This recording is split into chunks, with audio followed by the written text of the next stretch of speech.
Gabby, it's really nice to chat with you and meet you virtually because we met last weekend at the Grow Jiu Jitsu Women's Open Mat, and I experienced your judo techniques. Talk to me about that. Thank you. I don't know. It was great, I think, and I love doing standing with people. I think not many people want to stand with me, so I really appreciate you coming out and giving it a go. Despite, what the vibe I give out, I think I'm lovely. You might You disagree, but yeah, I really appreciate you coming out there, giving it a go with me. I hope no, you enjoyed it. I did. And I was a little bit wary because the open mat was set up with standing on one side down to, starting on knees on the other. And I was like, do I, don't I? There are a couple of purple belts in there, you being one of them. And I was like, okay, what have I got to lose? Um, not not not very much apart from, the submission attempts, but yeah, it was a good experience. I'm looking Yeah. forward to your contribution and your experience on ENYO 7. And it's really great to be able to chat with you today for the ENYO Submission Only Jiu Jitsu podcast and the ENYO 7 event at Central Hall in Southampton on Saturday, the 7th of June. This episode is sponsored by Chimp. Established back in 2020, they design and make premium quality rash guards in the UK at their own manufacturing facility in Glastonbury, here in Somerset, where they have limited production capacity, where orders are printed and constructed the week following, meaning that their lead times are 1 to 2 weeks, which is actually incredible. They don't only stand for UK manufacturing; they also heavily support BJJ and grappling community by sponsoring various athletes and shows like ENYO 7.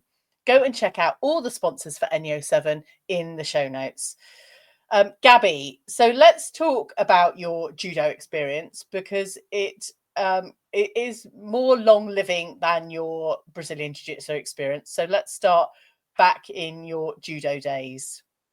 Yeah, so wow, it was so long ago. I started when I was 11. I'm 25. No, wait, I'm 26 now. Oh, I don't feel it, but yeah, I started when I was 11, and you know what? It was love at first sight with judo. It's something beautiful and magical, something completely different, even to jiu-jitsu. And I've been doing it, yeah, for a very long time. And I got to a national level, kind of. I have competed internationally. I unfortunately couldn't represent GB, because I'm Polish, so I never was able to do that. But yeah, it was my life for most of my life growing up, and that really shows that discipline shows and comes through in my jiu-jitsu in my everyday life. I think it's crazy. But I love it so much. I've retired from judo now, focusing solely on jiu-jitsu, but I still go down once a week training just to Yeah. keep it up, and yeah, just keep the love coming from that side. It's really good. I love when I hear young athletes because it sounds like you were an athlete in that level, Mm. even from the beginning, coming through with judo or Brazilian jiu jitsu. What was it specifically about judo that you found a love for this sport? Sorry, could you repeat that? What did you really enjoy about judo that has kept you in martial arts? Oh, it's the hard work. It's the discipline and the hard work. I would be like kind of at my peak, maybe in judo peak, 17, 18. I was training 5, 6 times a week, including, gym and the other side of it, the running, the everything, and just having the ability to do that. That's what I love, the hard work. It's a bit different to jiu-jitsu. I don't find I love jiu-jitsu, but it's not as intense at Yeah, times with judo. You go out there, it's constantly you throw, or you get thrown or whatever, you have to stand up and you have to be thrown again, or you throw again. And often you're going on with people who, are bigger than you, or men. You don't tend to find that many women in judo yeah. as well. You see that in jiu-jitsu. There's not as many women, but the women in judo are hard, and the men are hard. But it's such a beautiful community as well. It's Yeah. it's you find a good club, it's you are welcome there, and you will get integrated. I moved down south, but when I was living up north, I had my little community, my hub, and my coach, my judo coach, he gave me so much. He not only kind of took me on with judo, he also kind of, I love to, he's kind of like my granddad. He's a horrible, he can be horrible to me sometimes, but I can take it. And well, he really looked out for me, not just for training, but also kind of he gave me my first job, and career helped me develop. And it's not just for me, also for other athletes. Yeah. It's very he's a very giving person, but I think the community is also very giving. I do have to say it's not always like that though. There are some people, not great people, but that's Yeah. everywhere, I think. Even in jiu-jitsu, if we see those people Yeah. and those clubs, but yeah, a lot of the Um, time it's good. it is good. And I want to draw on the doing the hard stuff and the discipline. That choice is not for everyone. What do you think made you want the discipline and the hard work? Because life often is hard enough. Why choose something really quite difficult to do? It's it's because I love it so much. There's no doubt about it. It's my calling, I think. With judo, that was my calling. My first session, little me, 12 years old or 11 years, I don't actually remember. I was little me, and I come on the mat, and after the first session, I thought to myself, wow, I love this. I'm gonna do this for the rest of my life. And then, Wow. I did pretty much, and there was several hurdles in my way. And I would, when I was younger, I did want to do it professionally. I wanted to be an Olympic champion, but unfortunately, things get in the way. But even though I'm not doing it anymore and I moved to jiu-jitsu, the love is still there for that. And having that knowledge and the skills and everything from judo and being able to Yeah. transfer it to jiu-jitsu, it's just amazing. It has really given me an edge, I think, not just with the techniques, but also with the intensity and all Yeah. that side of it, which I can see it in my opponent's eyes when they come out to me. I do Yeah. enjoy Okay. it, I have to say. Gabby, the look in my eyes when I approached you was utter fear because I kind of seeing your throws and going, "Oh, I'm just going to get thrown." I'm not in a position to throw anyone. I don't have that judo background.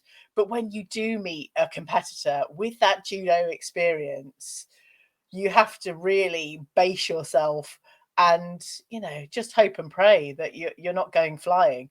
um Yeah, I, what? I do have to say, when I fought you, I always stated that to everyone I fight with. I will always take care of you, and I will always make sure you don't land too hard. I have to say this because a lot of people are scared to go out with me standing, but I always find you are much safer going on with a black belt like myself who will take care of you rather than Yeah. going out with someone who's a little bit, oh, might break your knee if they do something because that ego's there. But I Yeah. think you know what, you did great. It was I Yeah. remember you were trying to choke me standing. It was, sometimes I think you kind of forced me to throw you there because I had I to know. defend myself really. So I but, honestly felt like I was in a massive defense situation. But how do you deal with people that are come up with a more attacking approach to your jujitsu or even judo style? How do you deal with that? you know, I have to be honest, I've only came across a handful of people like that where they are willing to stand with me or they are willing to put in a fight. Mm, And there's Julia, I'm so sorry, I don't remember. Jiu-jitsu does judo for jiu-jitsu camp. She's one of those people who's really, yeah, she's amazing. She's so skillful, and I had a couple of scraps with her, and I love that. It had given me that opportunity. And one more thing, I'm really looking forward to this ENYO fight as well because my opponent does have a judo background. So I'm really looking forward to that because it can really showcase the skills and what we can do It's going to be brilliant. As long as none of us pulls guard. I hope the audience boos if any of us pulls guard. That's the main thing. Okay, we'll be watching out for the guard pullers.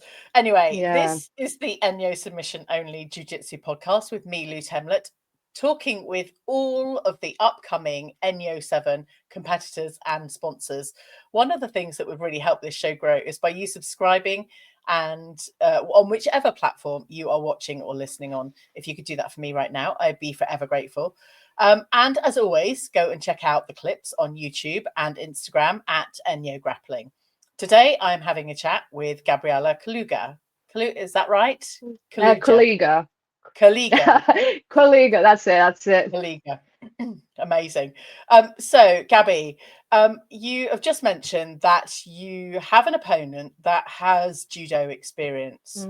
What has been your kind of training regime and schedule, and how are you preparing for ENYO 7?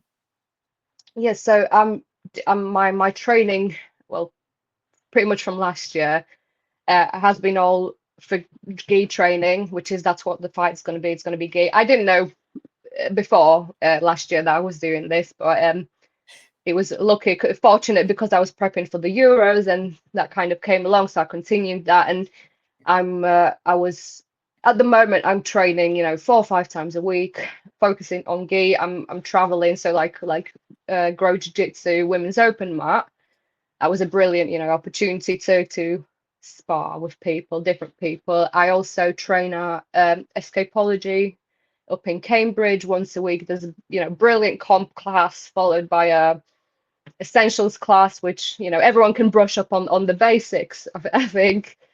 And that's kind of with my usual training at our club, which is Rogue Jiu-Jitsu here in Hoddesdon. And yeah, just open mat and gi again on Saturday, Sunday. So it's quite full on.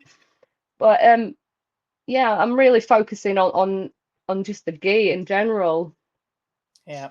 Yeah, I have been a little bit injured, so I had to kind of step back from judo at the moment, but I'm really confident in my skills, and yeah, I just really want to hit that highlight reel. Oh, That's it. I love that. I love hearing that athletes like yourself, train for a much longer period of time with the intent of competing and showing up at different shows. It's not a case of, starting training 6 weeks before, like, maybe 8 weeks before for some of us hobbyists that might want to compete. It's a much longer term preparation and building up those skills. And it also sounds like you have built up your mindset and belief in yourself that you can do this and achieve success in the sport of Brazilian Jiu-Jitsu. How has that manifested, and how have you supported your own positive mindset? I think I've surrounded myself with people who made me believe in myself. That's one big thing. My partner is a massive support for this, but also I have worked with Natalie Day. She's been coaching me and supporting me. She helped me get on board with a brilliant nutritionist and a brilliant osteopath who's helped me make this dream come more true, I think. And just having those people around you, and like amazing training partners and all that, I think in myself that belief is always there. I always knew I want to be a professional athlete. I want to be a professional competitor, whatever it is, judo, jiu-jitsu, that's the goal. And yeah, so I think this year is and last year is when I have really focused on this with kind of getting Gnarly on board and getting the other support systems on board. And Yeah. it's coming to life. Last year I've started competing at IBJJF and at GI. I won London Open. I think it was the winter one, and then I won Dublin Open, and then that was in preparation for IBJJF Euros, which I came short on, but there was other things going on there. But yeah, and like a British Open, it shows Yeah. My effort is showing in my results. Yeah. That was at blue belt, so I'm really looking forward to coming out at my purple belt. Yeah, my purple belt fights. And so this fight, I think my opponent is blue belt, but that doesn't matter. I can only fight who's there, which Yep. I'm really looking forward to that. I'm looking forward to what she can bring onto the table. Amazing. You mentioned about a highlight reel. What would be your vision of a highlight reel? What move are you pulling, and what Uh, sub? What's going on in this highlight reel? Tell me. well, you might have not seen this, but a while back when I announced my IBJ, no, sorry, when I announced I'm doing ENYO, I did post, if I hit a suplex, I should get a free ENYO t-shirt from this ENYO 7. I'm really still counting. I can get if I hit that suplex, I want Yeah. that t-shirt, and you know what? I'll buy it myself if I have to, but that's the goal. Get a suplex, Okay. and yeah, we'll see. We'll see about the submissions. I'm I'll be hunting for whatever I can get. So Good. there's no particular restraints there. I can guarantee you hunting for whatever you can get, because it was relentless against you. You were hunting subs the whole match. Um, so suplex, I don't actually know what that is because I'm a blue belt, and I only know maybe what that means from gaming back in the 90s. So please explain what a suplex is. Oh, so like I don't know actually how to. If someone goes in for a forward throw, let's say, you Yeah. literally pick them up and dump them behind you. Do you know, like you see the wrestlers do it, the fancy That's wrestling that's moves? that's what I've got it from. One of the Yeah, wrestling games. That's fine. Okay, I get it. I get it. Um, that's the dream though. That's really putting the bar high up there. we So, we love high bars. It was mm. absolutely fine. What does ENYO 7 and being part of ENYO 7 really mean to you? Oh, it's really a dream. It's such a brilliant opportunity. You don't get anything like it anywhere else in the world. Women's only, submissions, competition, not competition, like a women's only event. It's just like wow to me. I did it before. I don't remember which one I did. I think it was ENYO 6. And when I did that one, that was the first time I was paid as an athlete. That to me, that's just it symbolizes so much. It's that first step into being a professional athlete. It's that, yeah. I hope that when other people see this event, they'll be inspired a little bit more to include a bit more, few more women on their events. You see this all the time. There's not that many women in any events really. Rarely do you get more than 3 matches or Yeah. 4 matches. I went to a MMA event and last one of our teammates were fighting and there was no women there. What is this? Yeah. That's Yeah. that's rubbish. It's so sad to see that because I think women can bring so much more into the into the sport. Yeah. And I feel like sometimes we're so underestimated, but it's sad. But you know what? For me, I love to when I see that we see some of the men, they might disregard you as a woman because you're a woman. What I Yeah. love to do is break the soul a little bit. And my hobby is, beating up the white belt men that have a massive ego. that's Gabby, that's Gabby, that's that is not our role as no, it's females not, with but coloured it's belts. pleasure. Okay, that's fine. I'll take It's that. I'll take pleasure. that. But no, like with Enyo, it's a unique opportunity which I'm really cherished. Like I'm Yeah. first time I did it, I didn't even do my first Enyo thing that I did was ENYO Contenders in Sardinia, which was a Yeah. complete fluke for me because we were going off to the Sardinia camp and my partner said, "Oh, look, there's this going on." And I was just there emailing them begging to allow me to fight because because I was still a blue belt and they were looking for higher belts because you had the likes of like Maggie Grindatti on there. And it's like, Yeah. whoa, you got this top level competitor. It's just an honor to be sharing the mat space with you, and fighting with you. It's even better.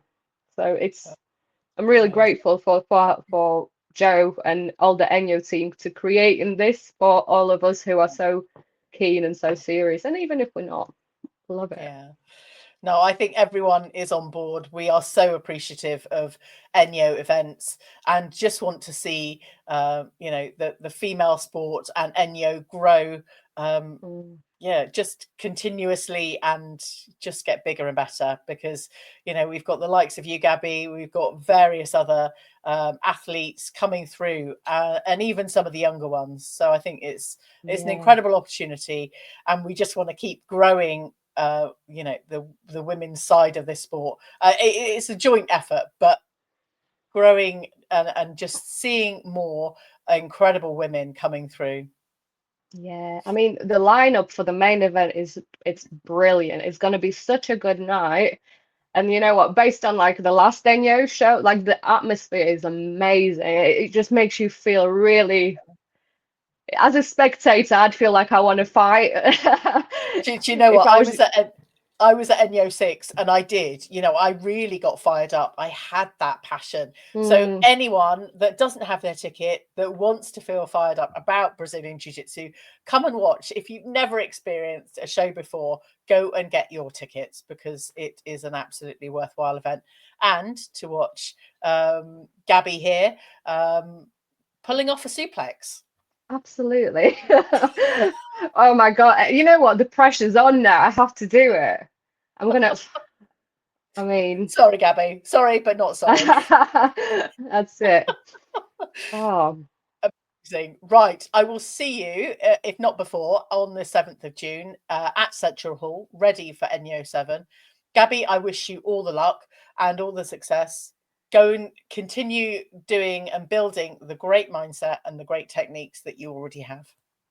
thank you so much. Thank you for having me. It was a pleasure.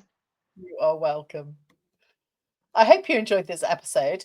Thank you for telling your friends about this show. And as soon as this episode ends, I'd really appreciate you dropping the show a rating and a review. Remember, you can go and get your ENYO 7 tickets from ENYO Grappling. Thanks again for listening.